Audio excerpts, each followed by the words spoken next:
Picture चालू करो बे। आपने कहा आप किसी से द्वेष नहीं करते, बहुत सारे लोग आपको एंटी मोदी क्यों परसीव करते हैं? एंटी मोदी हमको सिद्ध करने से लाभ है, क्योंकि हम जो बात धर्म की कहते हैं, मोदी जी धार्मिक आस्था वाले व्यक्ति हैं। अगर वो इस बात को ठीक से समझ लेंगे तो वो हमारी बात मानने लग जाएंगे धर्म के मामले में, और लोगों का मामला खेल बिगड़ जाएगा। इसीलिए लोग अपना खेल ना बिगड़ जाए, इसलिए मोदी जी के कान भरे रहते हैं कि ये आपके खिलाफ का व्यक्ति है। ये बात है, इसमें साजिश है हमारे खिलाफ भी और मोदी जी के खिलाफ भी। देश संकट में है। वो तो ये कहते हैं कि अगर मोदी जी काशी कॉरिडोर बनाते हैं तो वो मुक्तेश्वर भाई आनंद कॉरिडोर बनाए, हम स्वागत करेंगे मोदी जी का, लेकिन समस्या ये है कि कॉरिडोर बनाने के नाम पर, एक मंदिर को अच्छा करने के नाम पे 150 मंदिर तोड़ दें। हम जब बोलते हैं तो उनके भले के लिए बोलते हैं और आगे भी बोलते रहेंगे, क्योंकि हम उनको पसंद करते हैं। लेकिन उनके जो बड़े कदम हैं आप उसके विरोध में दिखाई देते हैं। राम मंदिर वाले मामले में भी आई हुई।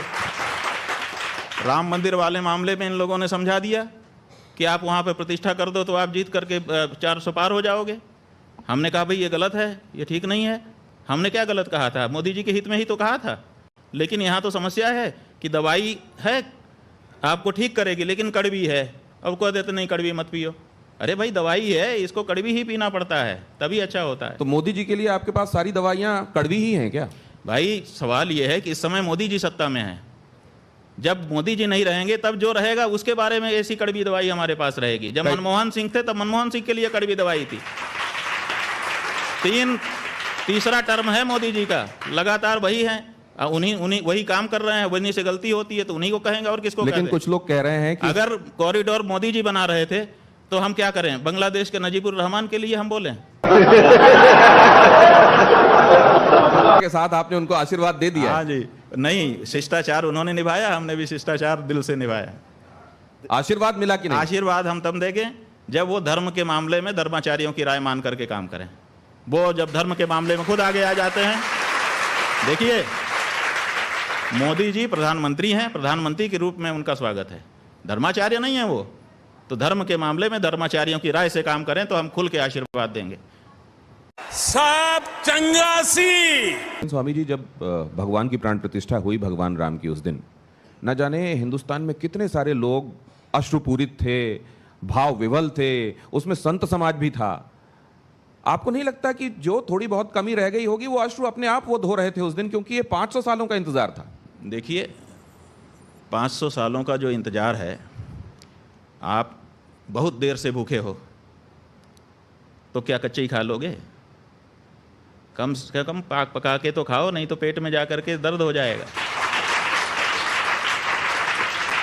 बुभुक्षिता किम द्विकरेण भुंक्ते। बहुत ज़्यादा भूखे हो तो 2 हाथ से थोड़े खा सकते हो, मुंह तो एक ही है। इसलिए एक कवर को खा के उसको चबा करके तब अगला कवर डालना पड़ता है मुंह में। तो कितनी भी जल्दबाजी हो, कितना भी त्वरा हो, लेकिन एक नियम है, उसको तो पालन करना ही चाहिए। देखिए, वहाँ पे भगवान विराजमान हो गए, उसके आंसू थे वो। बड़े मंदिर छोटे मंदिर के आंसू नहीं थे। हमारी जगह पे हम फिर से आ रहे हैं, इस बात के आंसू थे। और वो आंसू छोटे मंदिर में भी हो सकता था, क्यों नहीं आपने कर दिया? आप बड़े मंदिर की बात करते हैं, फिर बड़े मंदिर से छोटा मंदिर को ही अपना लेते हैं, और अंत में उस मंदिर को भी पूरा नहीं बना पाते हैं अपने अनुसार। ये बड़ी अच्छी बात कही आप। आपको एक संत दिखाई देते हैं, तो क्या ये बात आपको आश्वस्त नहीं करती कि चीजें सब विधान के हिसाब से ही हो रही होंगी? देखिए, बात यह है कि संत क्या और असंत क्या, जो जिस गद्दी पे बैठा है उस गद्दी की अपनी मांग होती है। जो जहाँ पर बैठा है, वो मुख्यमंत्री हैं इस समय। आप लोग उनको संत भी कहते हैं, हमको अच्छा नहीं लगता है।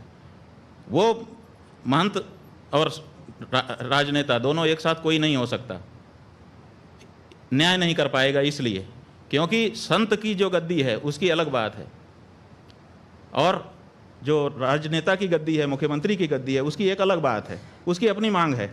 देखिए, हम हिंदू हैं, हम हिंदू धर्म के अनुसार रहेंगे, हमको छूट है। लेकिन हम जब राजा बन जाएंगे तब हम सबके बाप हो जाएंगे, सबके पिता, पालक, सबके प्रति हमारे समान भाव होंगे, तब हिंदू मुस्लिम हमको नहीं दिखेगा। तो दोनों की अपनी प्रकृति है। तो आप विरुद्ध प्रकृति की 2 गद्दियों पर एक साथ कैसे बैठ सकते हो? आप या तो मुख्यमंत्री रहोगे या तो महंत रहोगे। तो आप तो मुख्यमंत्री की शपथ ले चुके हैं, मुख्यमंत्री हैं, तो मुख्यमंत्री को मुख्यमंत्री कहिए, जब वो मुख्यमंत्री पद से हट करके गद्दी पे जाएंगे तब हमको उनको गद्दी वाला मानेंगे, तब उनके साथ संत का व्यवहार करेंगे। तो स्वामी जी शंकराचार्य जी ने कई हेडलाइंस दिए हैं आज की बातचीत में। गो हत्या क्या है? गो हत्या पर आप कह रहे हैं बलि देना, किसी को मांस के हिसाब से, खाने के हिसाब से पशु की हत्या करना, गाय की हत्या करना, गाय के संदर्भ में गो हत्या, सिर्फ यही गो हत्या है? क्या भूखे गौशालाओं में मरती हुई गायें ये गो हत्या नहीं है?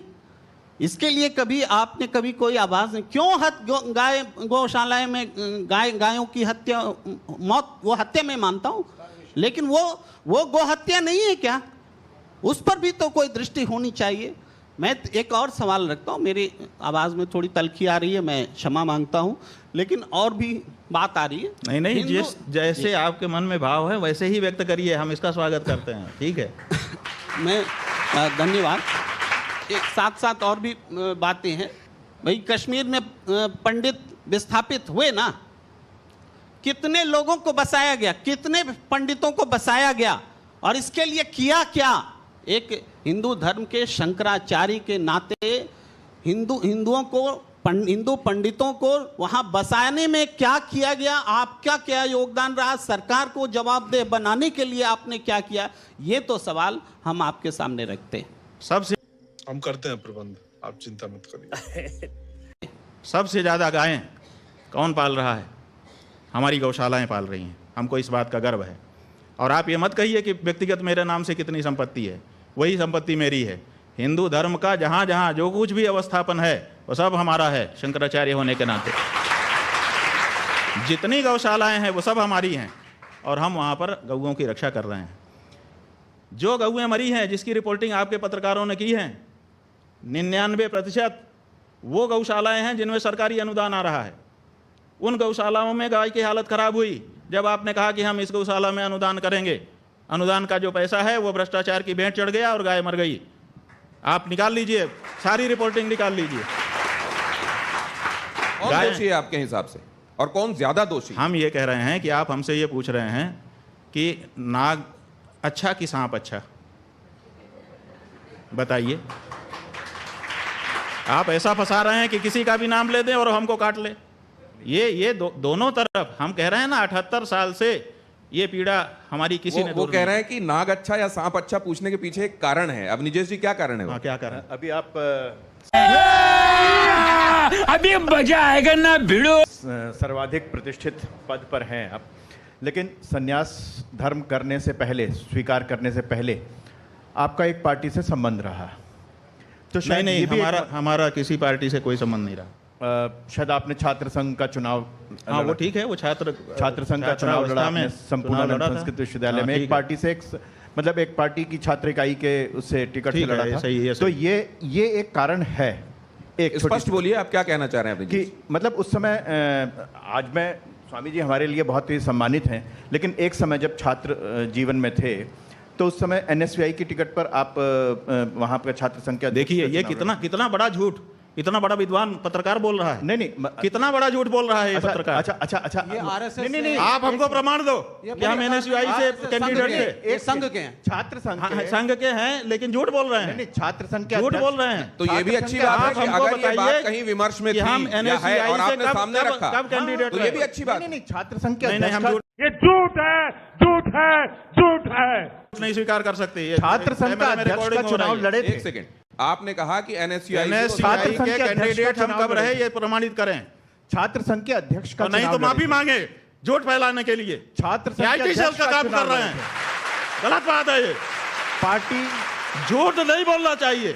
NSUI से कोई भी जो बड़ा आदमी है वो झूठ बोलेगा, वो छोटा हो जाएगा। छात्र संघ, ऐसा मत करिए, आपका हम सम्मान कर रहे हैं। आपने छात्र संघ का चुनाव लड़ा था, मैं ये कह रहा हूँ। भाई छात्र संघ का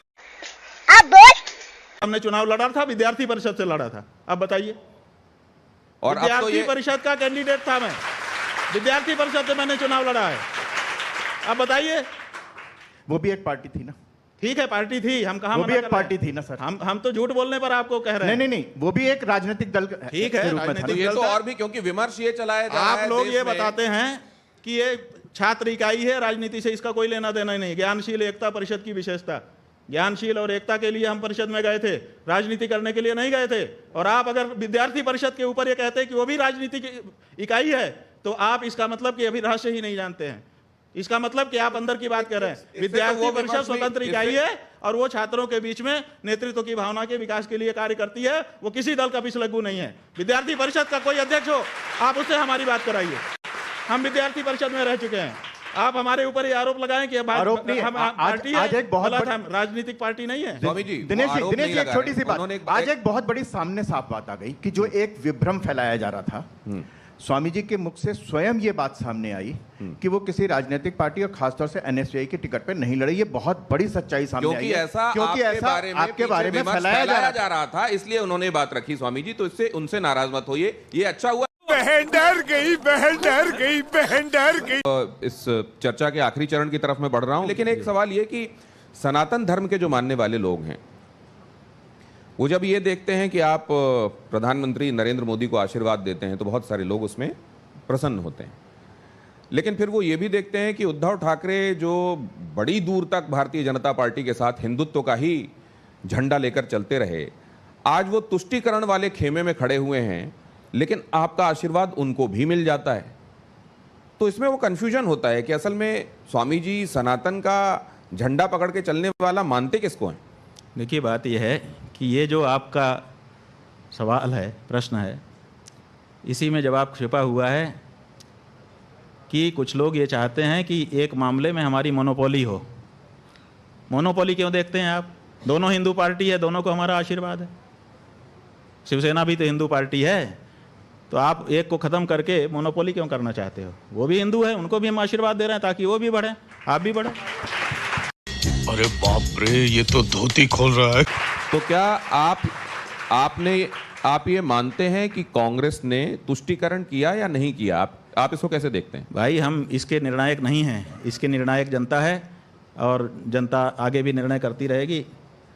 लोगों का काम है अपने अपने ढंग से अपनी अपनी करनी को दिखाएं, जनता निर्णय करती है। हम कौन होते हैं कि किसी के बारे में कहने वाले? तो राजनीति का तो यही चरित्र है इस समय। नहीं, राजनीति में यह चरित्र है, तो हम अपने सब हिंदू भाइयों को कहना चाहते हैं कि देखो, राजनीति करने वाले को हिंदू धर्मशास्त्रों के अनुसार विश्वासघात करने की छूट नहीं है, तो जान लो। ये मत कहो कि हम राजनीति में हैं इसलिए हमको तो ये छूट है। विश्वासघात तो फिर भी पाप ही होता है, दोषी होता है, इसलिए वो उसकी प्रिविलेज नहीं ले सकते आप। तो अगर भाई कैसी लगी आगे स्वाद? तो बटोगे तो कटोगे में आप तथ्य देखते हैं, सत्य देखते हैं? देखिए, कौन बांटेगा और कौन काटेगा? राजनेता ही तो बांट रहे हैं और काट रहे हैं, और कौन बांट रहा है, काट रहा है? लोग तो अपने दिन भर की रोजी रोटी जुटाने में समस्या में हैं। ये जो बांटने और काटने की बात है, ये दोनों तरफ से आ रही है। एक तरफ बांटने की बात, एक तरफ काटने की बात। ये जो बांटने काटने की बात है, ये राजनेताओं को उनके कारण आ रही है। लोग अपने जीवन में मतलब लगे हुए हैं, निरत हैं, उनको समय नहीं है इन चीज़ों के लिए, लेकिन फिर उनके दिमाग में बात डाली जाती है कि बटो, फिर दूसरा कहता है बट गए हैं अब कटो। तो ये सब बटो कटो ये दोनों बातें राजनीति हैं, इनका जीवन से उतना लेना देना नहीं। क्या ये बात? ये बड़ी अच्छी बात कही आप। का सवाल लो, उससे पहले मैं जरा ये दिखा दूं आपको कि ये हरिद्वार जहां की बात आपने की, कांवड़िए जब वहां से चले तो पुष्प वर्षा हुई। वहां कांवड़ियों के ऊपर हेलीकॉप्टर से पुष्प बरसाए गए, और ये पहली बार नहीं हुआ है। इसके पहले योगी आदित्यनाथ, देखिए यहां पर आप देख भी रहे हैं, मैं चला रहा हूं इस समय, इस तरीके से पुष्प वर्षा कांवड़ियों के ऊपर की गई। इसको आपने कैसे देखा? नहीं, ठीक है, उनकी श्रद्धा का सम्मान सरकार करती है, खराबी क्या है? अब यही कांवड़िए ये मांग भी कर रहे थे स्वामी जी कि इस रास्ते में जो जगहें पड़ती हैं, ढाबे पड़ते हैं, फल वाले हैं, वो अपनी नाम सार्वजनिक करें, छुपा कर नाम कोई चीज हमको ना दें। लेकिन उसमें आपने ये व्यवस्था दी कि नहीं, नेम प्लेट नहीं होनी चाहिए। भाई, हमने धर्म के अनुसार व्यवस्था दी। हमारा धर्म कहता है कि जब तुमने कोई संकल्प ले लिया है, तुम दीक्षित हो गए हो, तो फिर होटल का नहीं खा सकते हो, चाहे वो हिंदू का होटल हो चाहे किसी दूसरे का होटल हो। तो जब तुमने एक संकल्प ले लिया, संकल्पबद्ध हो गए कि अब मैं जब से ये जल उठाता हूँ, जब तक नहीं चढ़ा दूंगा तब तक मैं आध्यात्मिक नियमों से बंधा हुआ हूँ, तो आपको ब्रह्मचर्य का पालन करना पड़ेगा, आपको स्वयं पाक करना पड़ेगा अथवा फलाहार करना पड़ेगा। तो आप नियमबद्ध होते हो और कहते मैं होटल में खाऊंगा, काहे का नियमबद्ध? तो हमने इसीलिए कहा कि इससे इसका लेना देना नहीं है। लेकिन जब आपने होटल में खा सरकार ही की रहा आलोचना है की तो थी। फिर क्या मतलब है नाम प्लेट लगवाने से? आपने सरकार हमारे यहाँ ऐसा ही होता है।